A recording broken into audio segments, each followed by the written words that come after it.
In front of me is SONY Xperia X Performance, and let me show you how to change date and time on the following device.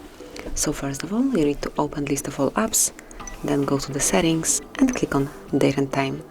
And here you can either have an automatic date and time on, or you can turn off this feature, and then you can set the date and time manually by yourself.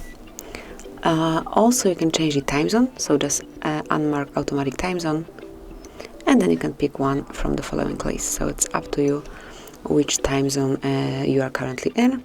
And actually this is it, so you can manage date and time in your device. Obviously, whenever you would like to go back to automatic setup, so network provided time and time zone, smoothly mark those switchers. And this is it, that will be all. Thank you for watching, please subscribe our channel and leave the thumbs up.